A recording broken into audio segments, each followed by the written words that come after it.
Karen Reid appears back in court, while outside demonstrators make their voices heard. I've never heard such a thunderous ovation as that we got today. A new timeline in this high-tension case. Yeah, she murdered him. She murdered him.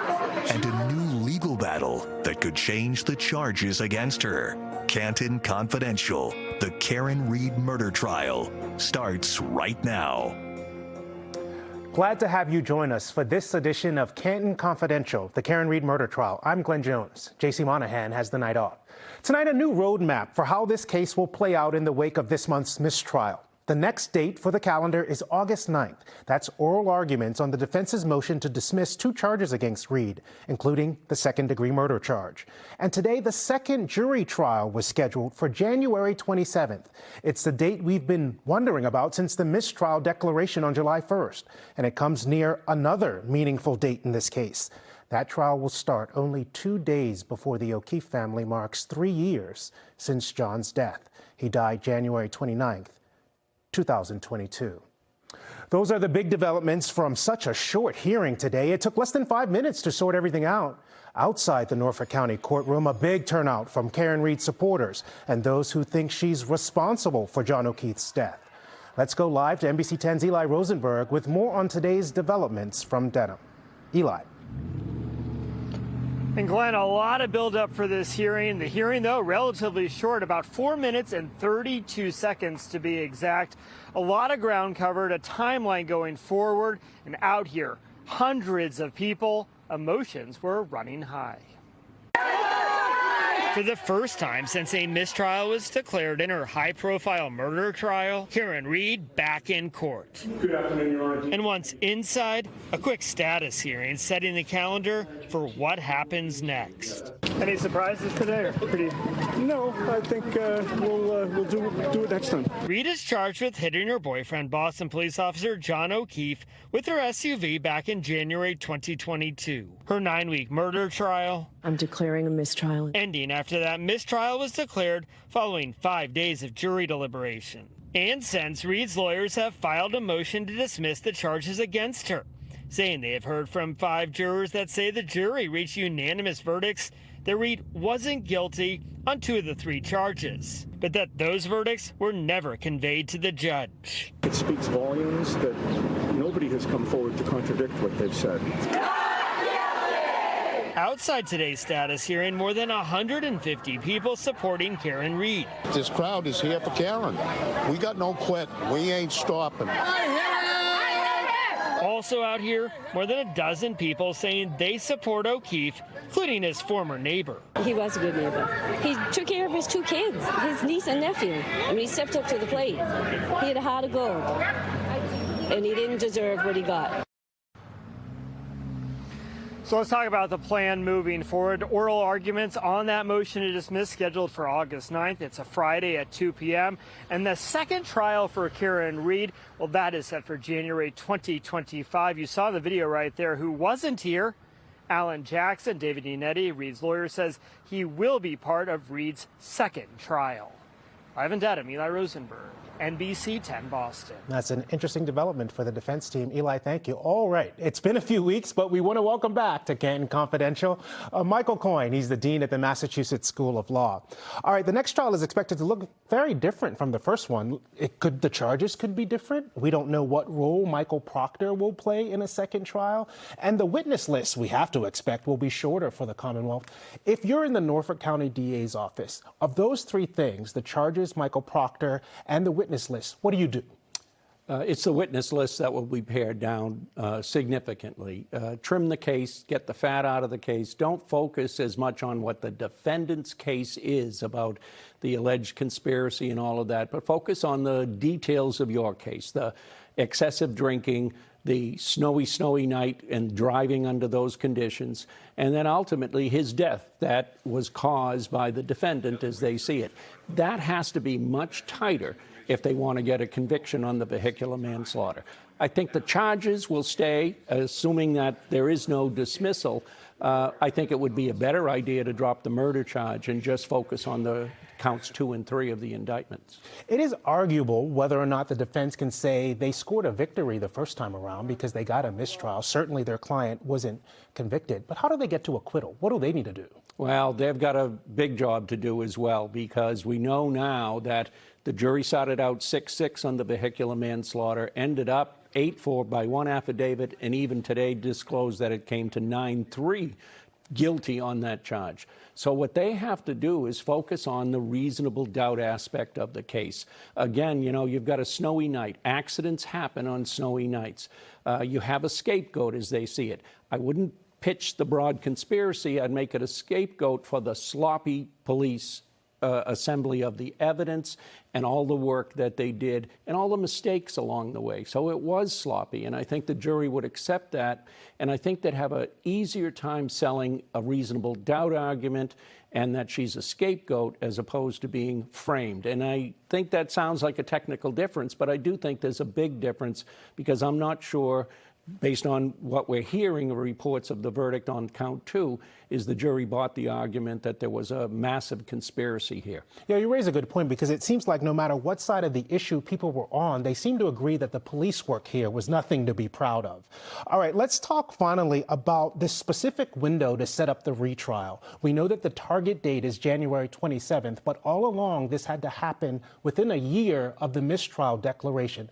A lot of people wrote to us and asked, well, why is that so? Well, the idea is to have a speedy trial, right, so that the defendant isn't prejudiced by the loss of witnesses, and the Commonwealth as well. So the idea always is you want to move these cases relatively quickly in order to ensure that there's a fairness about the process. So the reason is that in order to ensure fairness to both sides, the law requires that that retrial be within a year.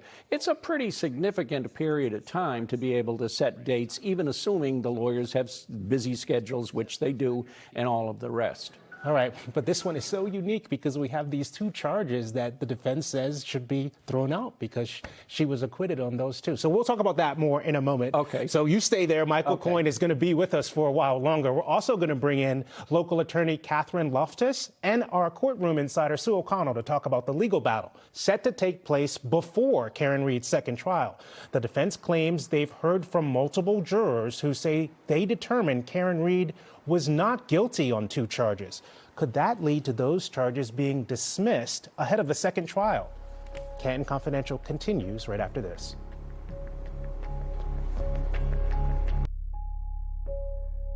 I assume whatever I end up doing on the motion to dismiss will be appealed. In an effort to make sure we have plenty of time, I would like to schedule the jury trial on January 27th.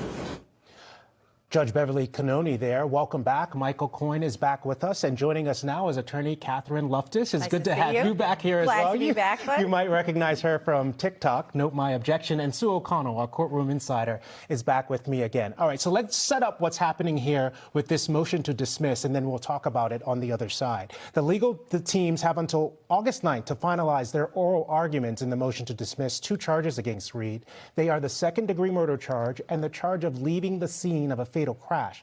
However, not in question, at least at this point, is the manslaughter charge. No matter how the hearing goes in August, we expect that that charge will be part of the retrial.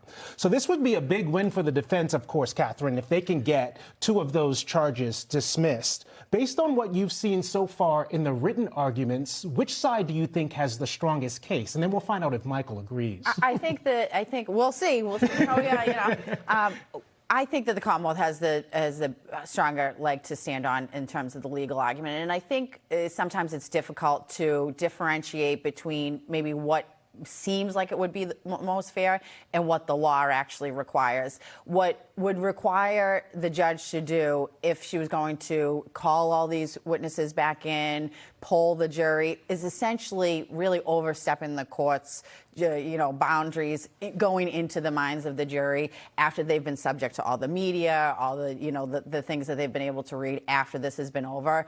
And that's really not what the jury system is about. The jury system is sacred. They didn't, relay this information to the court at the time. There weren't objections at the time. So I think there's a lot of, I understand why people, if they did, in fact, come to a 12-0 decision, she probably should have been acquitted on it. And they probably should have asked of the judge, hey, we have a decision on 2 of the charges and we're stuck on 1. That they didn't do that. The law really does not allow us to Monday morning quarterback and come in and say, hey, well, now that we know the information is different, we want it reevaluated. And on the opposite side, what would preclude that if the judge did do that, and that's the precedent set moving forward, what would preclude the Commonwealth from saying, hey, we heard it's actually 12-0 on a guilty, and we want that verdict entered on the docket. So it works both ways. Catherine's making great points, Michael. But as a layman, when you hear that a jury of her peers decided she was not guilty on 2 of those charges, it is hard to swallow that she might have to be tried again. And I get that. And I think most lay people say, well, if you've got a verdict, then let's figure out what it is and we'll go forward from there. But you really have to think about that sanctity that Catherine talked about of the jury's deliberations. It's hard enough already to get people to want to sit on a jury, to sit in judgment of someone else. Now what we're saying, if we open the door to this, is say once you have, we're going to quiz you on it at the end to make sure you did your job right. And we're going to ask you about internal conversations you may have had that allowed you to get to a decision. That's a no-no. Unless it's Massachusetts law is clear, unless it's about racial bias, unless the jury was prejudiced from the outset, you don't get to inquire about internal deliberations of the jury. If you have external evidence, people who saw jurors doing improper things, that's one thing, because we're not questioning jurors individually. But if you're going to question jurors, if it's not about racial bias, the answer is you don't get to do it. And I think if you think about if you had sat on a jury and you would then now know you would be subject to some type of public potential inquiry about those deliberations and how you arrived at the decision and whether that decision is just or right, I think you'd have a terrible time convincing people that they should do their civic duty. All right, after listening to the 2 of you today, I'm pretty convinced that the motion to dismiss will not be successful for the defense. He talked a little bit about jurors and their desire to be kept secret so that they're not part of this public discourse, which has gotten kind of ugly at times. Outside the courthouse today, we saw it all fire up again. Yeah, and I just want to say one thing. The jurors should be protected in every single case all the time, whether it's Donald Trump's jurors or the jurors here. I have jury duty coming up in August myself, and I'm going to show up, and I'm going to hope that I get the same protection that these jurors do.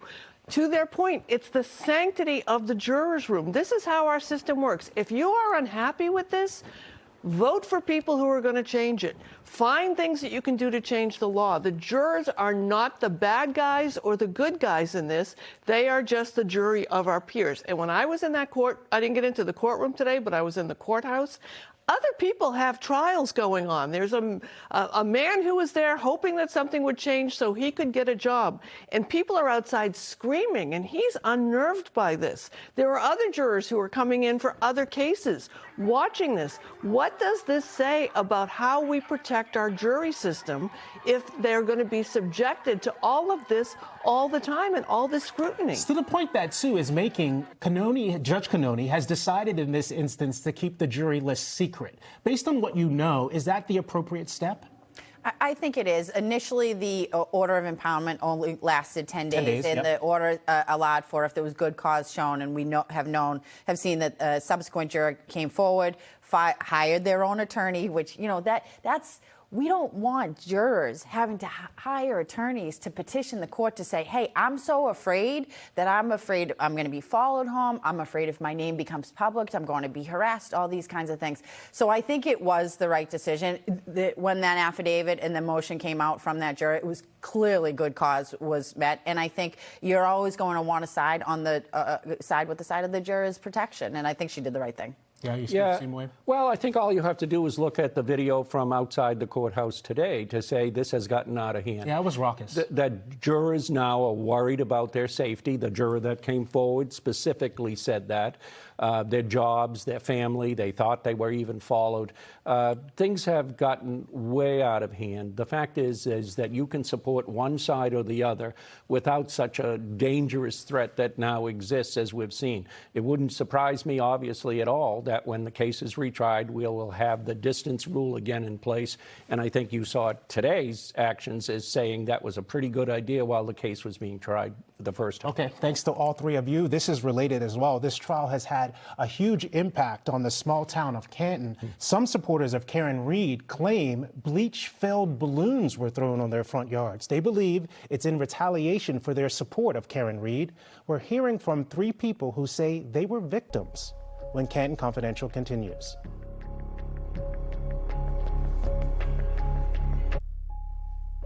Welcome back. In Canton, police are investigating how what appears to be bleach ended up damaging front yards and other property. Interestingly, all of these Canton homeowners are Karen Read supporters.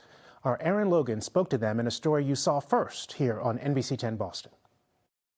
But you can see it's got a splatter. It started as a small section of browning in the front of her yard. Then I noticed a balloon, a water balloon that hadn't been popped. None of this made sense to Rita Lombardi until she talked to her neighbor around the corner. Bleach thrown on her beautiful flowers and vegetables. Over the course of a week, Lombardi noticed broken balloons in her yard followed by brown grass.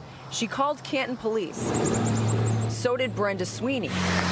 Sweeney didn't find balloons, just the smell of bleach and a destroyed garden. Normally this whole fence is full of flowers in the front and vegetables in the back, and we started noticing patches of it dying. It's no secret Lombardi and Sweeney speak their mind at the town select board meetings along with Jen O'Donnell. Take your hands off of it! You can see O'Donnell getting into it with police at the last meeting. We are looking for truth and accountability, and a lot of it came to light with the John O'Keefe murder, that we had some issues in this town. Sweeney calls the incident extremely disappointing. Her husband spends hours working on his garden. I mean, little kids come here and touch these figurines, and they're throwing bleach on them. On Friday, we learned Jen O'Donnell also had some popped bleach balloons thrown on her yard. Here's another one, and here's another one. And on Lombardi Street, this bag of unpopped balloons found. These people are stuck in middle school. We reached out to Canton Police Chief Helena Rafferty regarding these pranks. She said in a statement, quote, any type of act in this community, or any community for that matter, that places another in fear for their safety and or diminishes their quality of life is unacceptable. The chief said the evidence will be transported to Plymouth County BCI. These people are getting more and more unhinged. And if somebody doesn't step in, somebody is going to get hurt. That was Aaron Logan reporting. I'm joined once again by Sue O'Connell to talk about this and some other issues. You know the town of Canton well, and we'll have to wait to understand the veracity of these claims after the police investigation is over. But what's still true is this is a town under a tremendous amount of tension about allegations of corruption. There's an audit of the police department. How does this come to a conclusion where everybody can live together harmoniously again? How about if everybody got off social media for a month and didn't post about this while this trial moves to the next stage? Listen, this whole case, from the beginning that it came into focus, you've got the charges against Aidan Carney for witness intimidation. You've got incidents that happen in Canton around people who were involved in this case, who are just witnesses, never accused of any crime. And then you have these cases where you've got a number of people who have restraining orders against each other in the crowds who were there today. It has gone beyond the issue of whether or not this is about justice or for either John O'Keefe or for Karen Read or for both. It's now become about personal animosity, and that's what the problem here is. All right, so I fear we're not going to see a de-escalation on social media because of things like this. Netflix has announced that they are coming out with a 3-part docu-series about this murder investigation and the life of John O'Keefe. So as of now, we should expect things potentially to escalate, not de-escalate. Well, you know, on one hand, though, Glenn, we always follow these true crime cases. I mean, we're doing this show. Absolutely. I continue to maintain that the first cave painting was actually a crime scene, and that's why we were so captivated by it. The issue becomes whether or not we can ingest this information in a somewhat objective viewpoint and not have it make us more angry or take action in a way we shouldn't. Sue O'Connell, thank you as always. When we come back, Canton Confidential continues. All right, here's the big headline to take away tonight. A new trial date has been set for Karen Read. It is January 2025. Right now, that date is January 27th. Of course, a lot needs to be figured out between now and then, but the main focus of this case should never change. Justice for John O'Keefe and his loved ones. O'Keefe was 46 years old at the time of his death. He served the city of Boston as a police officer for 16 years. He was a son, brother, and a father figure to his beloved niece and nephew. That's it for Canton Confidential tonight. I'm Glenn Jones.